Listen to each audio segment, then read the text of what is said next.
Hey world, Jeblek here to talk about the idea of balance and customization in video games. The concept is simple. Make a game in which the player can make the game their own without feeling like they have to create the entire game with just their controller. This idea has always been thrown around since video games existed. The earliest idea that I consider the best is text-based games. Sure, they wouldn't make you drool due to their amazing content, but it was a make-your-own adventure of sorts. These sort of made players feel empowered because they weren't just going through the motions and playing a linear storyline, but they were influencing their own game. Before I go any further, I would like to introduce a graph. There are two parts to this graph. First is the plateau of excellence. This is that happy medium where the developers laid down the groundwork for the players who want to make the game their own, but still allowed players to leave the game as it is without feeling like it's lacking core gameplay features. One example of this would be the classes in Call of Duty. Yes, the generic classes are fine to play with, but the more you customize your own classes, the better equipped you will be. On either sides of this plateau, you have the valleys of death. The first valley makes you want to find the developers and see if they're robots because they made the game so resistant to user changes. On the other side of this plateau is the games that make you wish you had gone 4 years of school to play this game. These are the games that focus too much on making the game made by the user and divert their efforts from the actual gameplay. One genre of games that is extremely guilty of being way too developer directed is any game that is based on a movie. I mean, sure, they can have plot twists, but if you've seen the movie, almost 99% of the time, the game follows the exact storyline and maybe adds a few twists. This makes the player feel like they are watching the movie over again, except this time they have to go through the director's hoops to finish the game. This isn't interactive at all. It's a movie played on a console instead of a DVD player. EA, don't kill me, but Spore is very guilty of being way too far into the right valley of death. Don't get me wrong, the game is wicked fun the first time around, the campaign was thorough, and the customization made it feel like you were God, literally. Then you finish the game, you're like, oh yeah, let's do that again. So you made another epic sell. Then you were pretty much like, I feel like this is the same thing I just did. Sure, you can be a different behavior, but how you played the game the first time through is how you're going to enjoy the game the most. And so, this rots on your shelf as another game that was amazing but had no replay value. Another game that makes me think it is too customizable is The Sims. Before the many fans attack me, hear me out. Sims is fun and all, but at the end of making your big house and having 5 kids, what have you really accomplished towards ending the mission? Well, none. There wasn't even a mission to begin with, and you were too busy making sure your house looked the coolest and you had the best furniture to see that. It's a tragedy, really, if you think about it.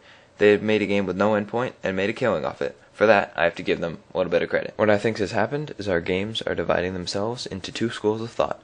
Games that are linear and tell a story, and games that let the user customize the game. Creators have naturally seemed to have picked a side and gotten as far away from the other side as possible. Over time, games have started to try to merge these radical ideas together. Somewhere along the line, a developer was like, hey, why can't we have a good core game and make it customizable? Even today, people are ignoring this voice of reason and are guilty of being in these valleys of death. This voice of reason has made some headway though. Games are becoming more customizable and still seem to have that core gameplay features that make us want to keep playing. The first example of this that pops into my head is the StarCraft 2 campaign. Before you say anything, yes, it is very linear, but you can make it your own more than you might think. You can unlock certain units before others, upgrade your favorite units, and even make buildings that you get either this one or that one depending on what you like.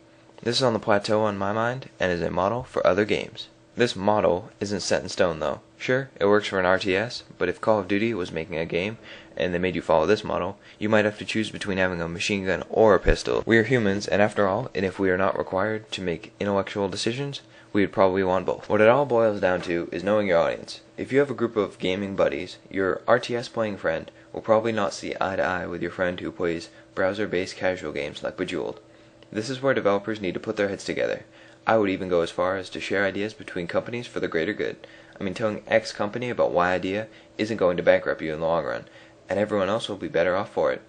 It's like giving away that second Snickers in your lunchbox. Yes, I know you love Snickers, but Timmy over there doesn't have any candy. So, instead of being greedy, you give him your second Snickers, and both of you are happier, and you will both be great at whatever you guys do, instead of eating Snickers all day. One thing that makes me paranoid that this plateau might shrink is that people, for some reason, think that these two schools of thought, being customization and gameplay, are like oil and water. As consoles like the Wii come out, the line between hardcore and casual game is slowly being blurred, and developers are having mixed reactions. On the one hand, you have 500 hardcore FPS players that just love hardcore hitting multiplayer action and don't care about customization.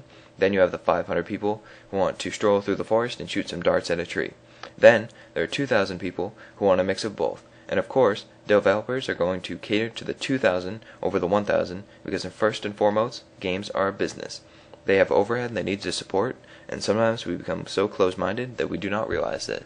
All video games are a series of marketing reports combined with sales data to make money.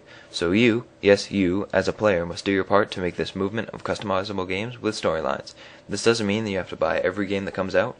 This just means when you should buy games, that you tell the companies, hey, I'm a consumer, and I would just like to let you know that you're doing awesome, but there's a few areas I'd like to see changes in. One person doing this isn't going to change anything, but if everyone who sees this video does, we can make a big difference. Marketers are trained to notice trends, and if we make a big splash, we are getting our message across, and we will eventually make a difference. Well, that's it for this week's episode. I'd just like to give a shout out to this week's guest artist, Alexa, and her contributions. Be sure to subscribe for more videos, leave a comment with suggestions for next time, and feedback. I'll see you guys next time.